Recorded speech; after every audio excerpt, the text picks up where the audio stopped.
The roads there are a little bit more dusty. It's a pretty sandy environment there, and that's not just sand on the roadside, it's sand in the roads. It was on our way to Victoria Falls when we started seeing things like you'd never see before. So there was monkeys in the trees, just running wild, of course, and like squirrels in America. But just so, kept reminding myself, this isn't a zoo, like this is just real life. This was one of the funniest experiences on the trip. This baboon was just taking care of her little baby, and one of the people who were on the other team that we were with put his bag down on the ground, took out some crackers. He was going to feed the baboon a cracker, and the baboon, like in a split second, darted across the grass, grabbed the entire package of crackers, and was out of sight in like seconds. And of course we all started laughing because we were just so shocked that happened so quickly. But just you realize that you're in a different place.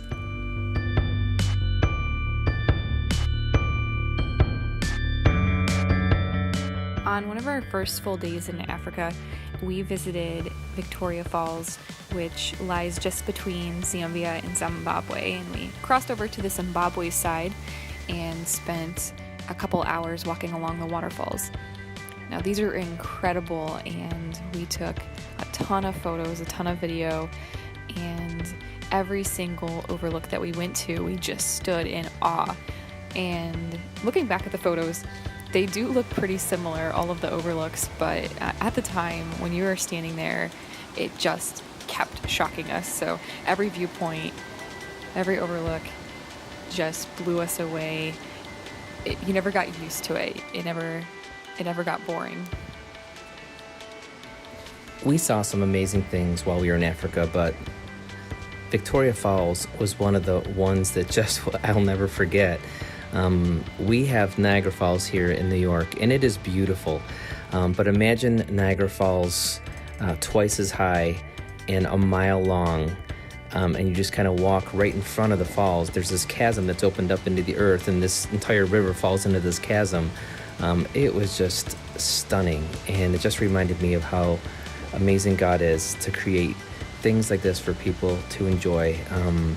It's just amazing.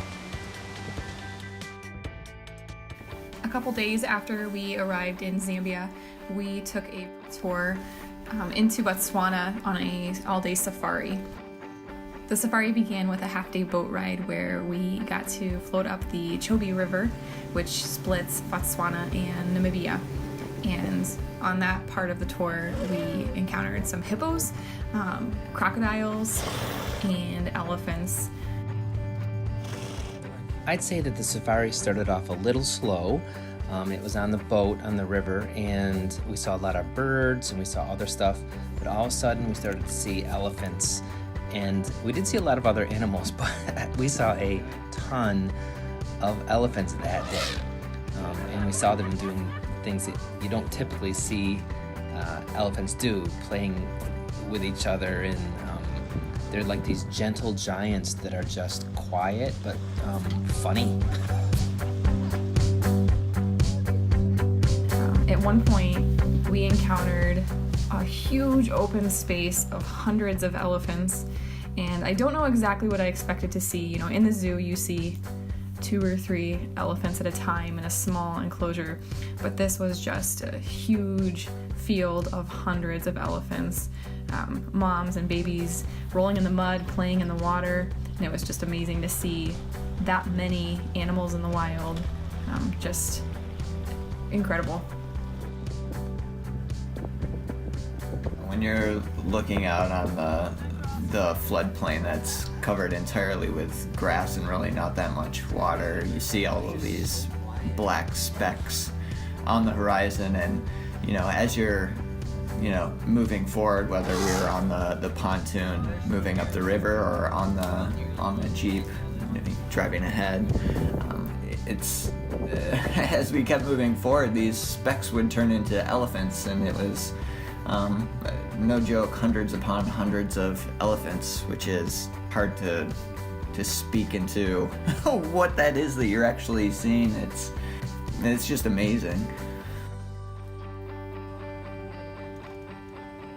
we don't want to give the impression that this was entirely elephants either. There were plenty of hippos and zebras and impala. But the elephants truly were completely amazing.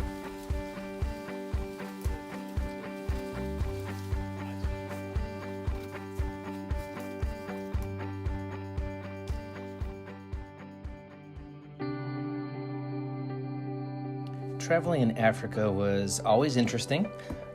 Typically you had a vehicle that really wasn't supposed to fit as many people in as we had in there. And packing was always a problem, especially on the way there, because we had lots of bags for clothing donations that we were bringing over in addition to our own luggage. So packing was always interesting. This was one of the first times I saw God show up on this trip.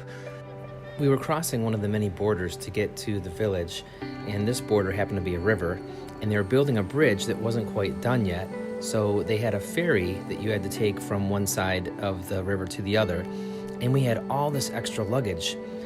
On the way, I'm just praying, Lord, how are we going to do this? Thankfully, Elton had hired a couple guys to help us carry these suitcases. While we were on the ferry, somebody talked to the truck driver who was taking one of his trucks across the ferry, and he allowed us to put all this luggage on the truck. So he was going to put it on the truck, drive it to 2,000 yards across the border and through all this construction zone for us, and meet us at the end of the border. And that was such a huge blessing, because we walked and we walked and we walked. And if we had had that extra luggage, I don't know how we would have done it. So I just saw God come through again, providing for us when we needed his provision in a big way.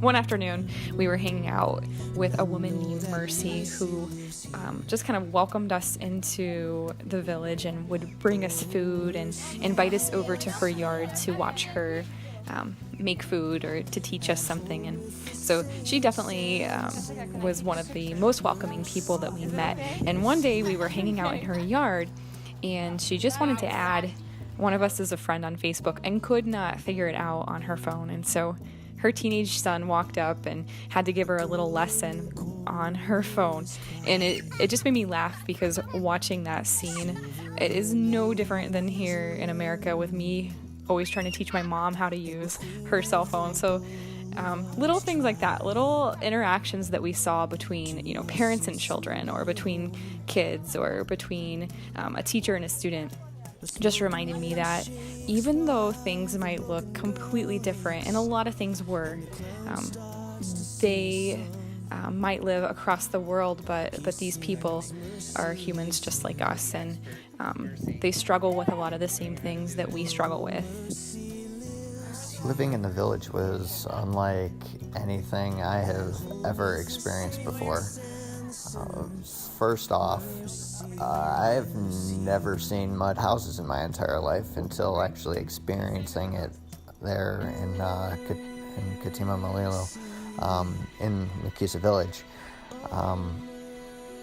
We were in Elton and Jess's house, which happens to be a cinder block house. And even that was something much more primitive than I've ever been accustomed to living in. It's hard to describe, when we're living in the United States where, especially up in New York where, you have drywall, you have insulation, you have protection from the outside world. They have, a similar situation. It's just that it's mud instead of drywall and siding. It's something that they have readily available to them, whereas here in the U.S. we have more money and we pay for these luxuries.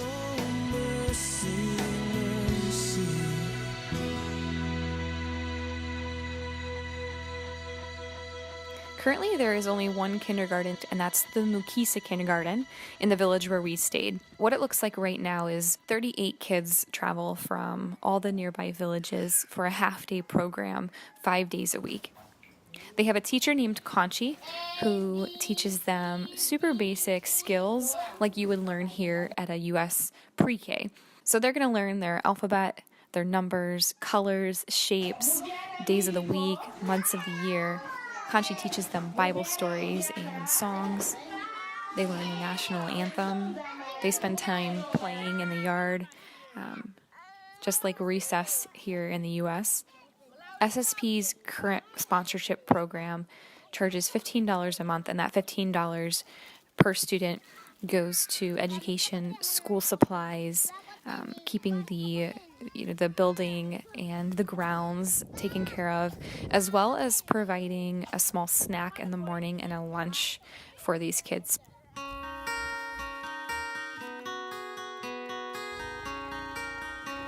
Alright, so I'm going to show you how I make breakfast every day. This is what I have for coffee. Greek coffee. It's not really coffee. I'm here and I'm breathing, feel my heart beating, lucky to be alive.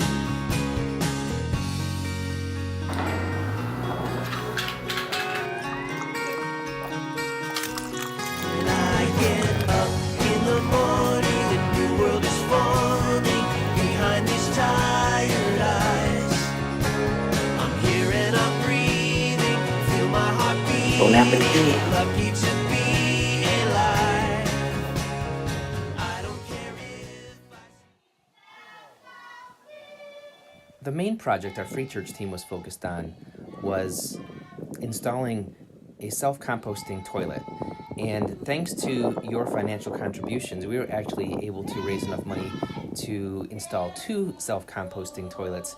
So a huge thank you to all of you who helped raise funds and support that project.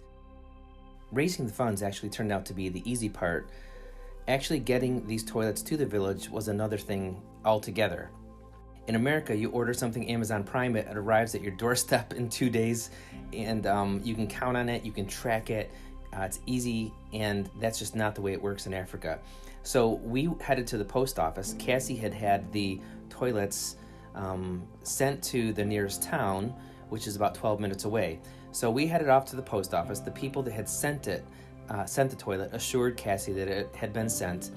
So we went there hoping that it was going to be there, because in Africa you really can't count on things like you can in the US. So we get there, and after a long conversation with the person at the post office, we finally found out that they were indeed there. They were on the loading docks in the back. So we went around to the back in Elton's car, and Elton's car is just a 4-door smaller car, and realized that there's no way for us to get this back to the village. And so Elton gets in the car, we all get in the car with him. He starts driving around the town looking for somebody to help. And I'm thinking, this is like a fool's errand. Like, who's gonna be able to help us get these things last minute, like right away? And in the middle of that thought, we stop by this construction store where there's a truck coming out of the construction area, and Elton stops his car, waves the truck down, goes over, talks to the truck driver, and within minutes, that truck is now driving over to the post office, backing up to the loading dock. And of course, I'm thinking, this is crazy. Then on second thought, why wouldn't God show up and help us with this? We came to do this project. People are praying for us. God is working through us. And I felt like God was just saying to me, hey, Troy, I've got this. Just leave it in my hands and I'll take care of it. And that kind of thing seemed to happen several times throughout the trip, where God showed up and really exceeded my expectations of how I thought things were actually going to go. So this village hosts a kindergarten called Mukisa Kindergarten, which is like a pre-K in the United States. So these little kids walk or ride their bikes or get rides from nearby villages into the Mukisa village. There are about 38 students this year. Only about 6 of them live in the village, so the rest of those are commuting. and that's a huge influx of people every day in this village. It pretty much doubles the number of people there, and there are very few toilets in the village at all. And we decided that one of the best things we could do for those kids was to get them some better sanitation. So that put on our hearts that we should get some toilets, but plumbing is an issue. We did some research and we found the EnviroLoo, which is a waterless toilet. And over the next few days, Troy and Brian and a crew of about 4 guys from the village buried the tanks, installed the toilets, and built the walls.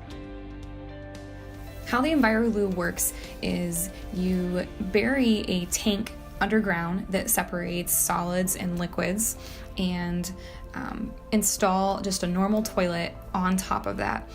And once someone uses the toilet, the solids and liquids are safely buried underground, but with the help of an exhaust system that circulates air through that tank, it actually dries out the solids to about 5% of their starting size. So hopefully it'll be low maintenance because it'll only need to be emptied every great once in a while, about twice a year.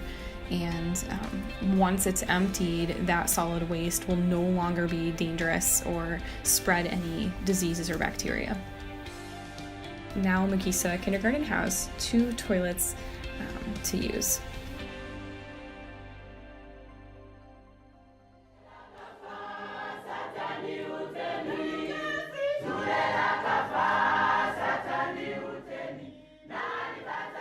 We used to have a slogan at FreeChurch where we would always say, "Church done differently." But if you really want to see church done differently, you would have to attend a service in Namibia.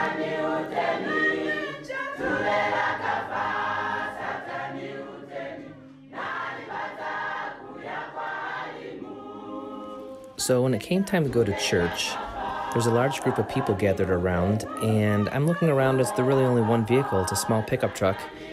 And soon after, I'm realizing they're all going to church in this pickup truck. And I think if I counted right, there was actually 27 children and adults in this pickup truck going to church. So from the second we arrived, I knew it was going to be different. For one, it was super hot outside, and so we're all sitting shoulder to shoulder, packed into these pews. And there were so many people that there were people sitting on the floor at the front of the room. There were people hanging out on the steps outside. There were people just sitting around their vehicles. So it was kind of cool to see that this is where people wanted to be, and it wasn't comfortable, but they still wanted to be there. The worship that we experienced was pretty awe-inspiring. There were people dancing. There were people kind of doing a call and response style worship. So it was definitely unique and definitely cool to see, because people were super excited, smiles on all of their faces, and it was definitely a worship-filled environment.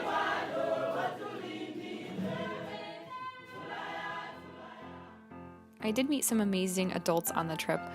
However, I'd have to say that my favorite people were the kids. When we first arrived, I think a lot of the kids were pretty timid around us. We must have looked so much different than them, and our clothes were different, our skin is different, it's just stranger danger. But after the first few days, these kids were hanging around us, holding our hands. They wanted to play soccer, they wanted to play frisbee, and even though we couldn't speak the same language, a lot of the little kids only spoke Lozi and only a few words of English. But it didn't matter. They would communicate other ways. So they would drag you around and take you somewhere to play, or they'd bring something to you and ask you what the word was for it. So We brought a bag of animal toys, and the kids spent one afternoon just trying to teach me the Lozi names or asking me the English names of each of the animals. And I honestly cannot remember any of the words they taught me, but it doesn't matter. That hour I spent with them learning names was incredible. They were just so happy to learn something new. They were so happy to interact with someone different, and you couldn't help but smile when you're around these kids because they were beaming and they were happy.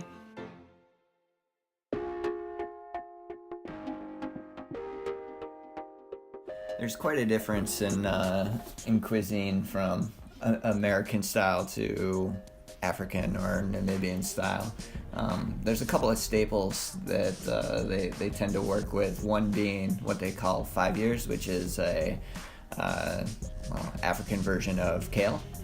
Essentially what they do is they batch together in their hand the kale, and with knives they shred the kale.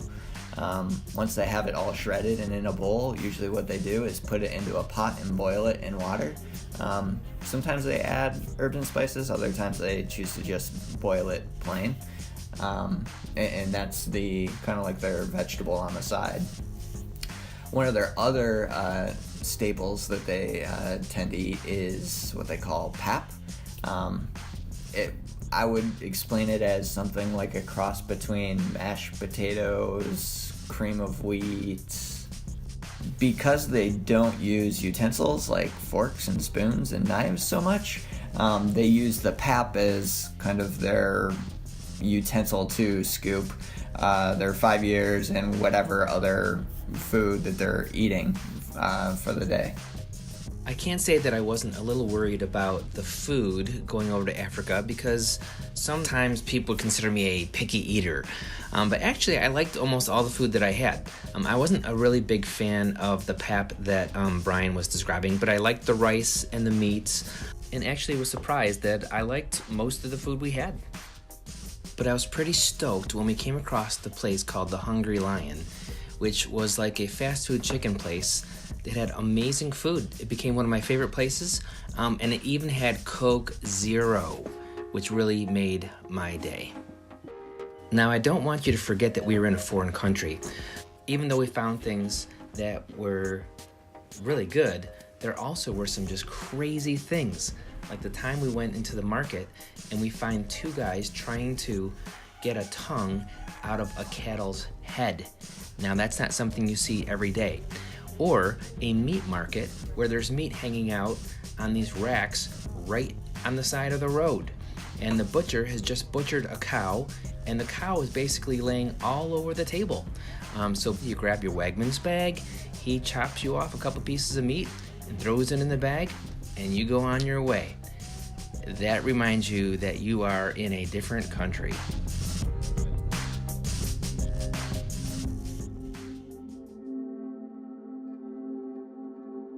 If I had to pick one significant thing that I was taking away from this trip personally, it would be that I've sensed that God was saying to me, Troy, I am so much bigger than you.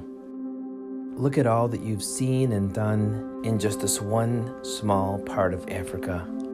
It's one thing to believe that God created the world, but it's another when you actually experience another part of the world and realize, wow, there is a lot more out in this world than I ever could have imagined.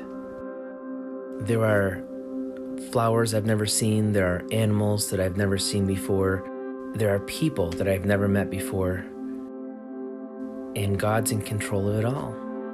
Every night before I went to bed, I would walk outside and just look up.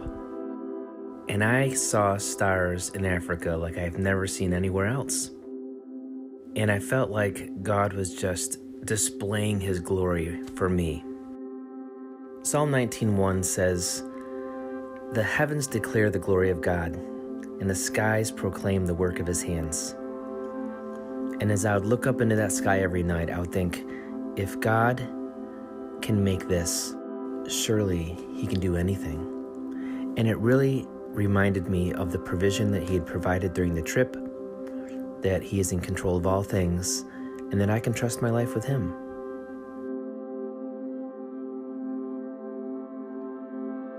Even though we live so far apart, we are really not that different anywhere across the globe. And ultimately, God created all of us, and he loves all of us, and we're called to love everyone. And our neighbor is not just, someone here in Rochester or the person literally next door to us. Our neighbor is anyone across the globe, and we're called to love all of them. It's funny to think about, but we don't know the format by which the Lord is going to call us to do something. In this particular instance, it was Cassie saying, "Hey Brian, I think I want to go to Namibia. Do you think I can get you to go along with me?" Obviously, at the time she originally posed the question, I was only thinking, no, I don't really have any desire to go, especially if the Green Bay Packers are going to be in the Super Bowl. That's kind of a funny thing to say, because the experience that I had was, what's a Super Bowl? I mean, really what it comes down to is, I don't know if I'll ever have another experience like this for the rest of my life. And to think that I may have said no because I wanted to see my football team play in a Super Bowl, which, let's be honest here, they didn't even make the playoffs. So that wasn't even a concern. But how it's crazy to think that when we say no to things, we are passing up such an amazing opportunity to serve and to be used by God, and we just let that fall by the wayside. So he goes out and chooses somebody else. Why would we not want to be the instrument that he uses to, show his love? It's something that so many of us pass up on, but we need to open our eyes and see that if an opportunity presents itself, we need to say yes. We need to do it.